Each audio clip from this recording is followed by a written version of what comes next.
J'avais le sentiment qu'en traitant, en ayant un personnage principal comme celui d'Emilia, qui est d'abord Manitas et qui devient Emilia, donc qui effectivement change de sexe, il fallait que la forme du film et cette espèce de plasticité-là, donc qu'elle change elle-même, qu'elle soit, ouvrez les guillemets, transgenre, qu'elle traverse des genres différents, des esthétiques différentes, la telenovela, le film narco, la comédie musicale, avec presque des choses de l'ordre de la citation.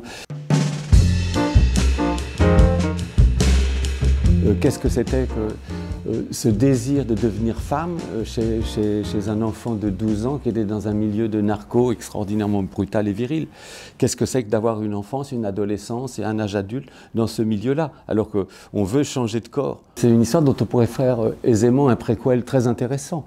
Quand finalement Emilia change de sexe, fait une transition, c'est pour, comme on dit en langage chrétien, c'est pour d'une certaine façon se rédimer, c'est pour se racheter, pour devenir, c'est un petit peu naïf, mais pour devenir bonne. Ce qui est naïf, c'est de croire qu'en changeant de corps, on change d'âme. Si les composants de la société étaient moins assignés, elles seraient peut-être, les protagonistes seraient moins assignés à des rôles convenus, antérieurement convenus, et que peut-être que ça serait la fin ou la mise en question d'un patriarcat, d'une violence masculine. Mon premier film, c'est un film de genre, un film d'homme, un buddy movie, comme on dit. Mais moi, je prends la masculinité au moment où elle est déclinante.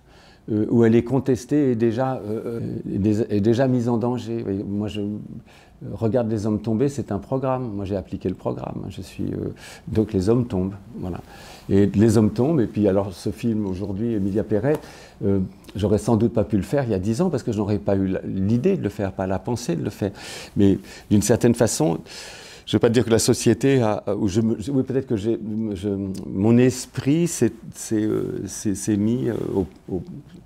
a pris le pas de la société. Je ne sais pas comment vous dire. Je suis le machin. La société me transforme et puis peut-être que les films transforment la société. J'en sais rien.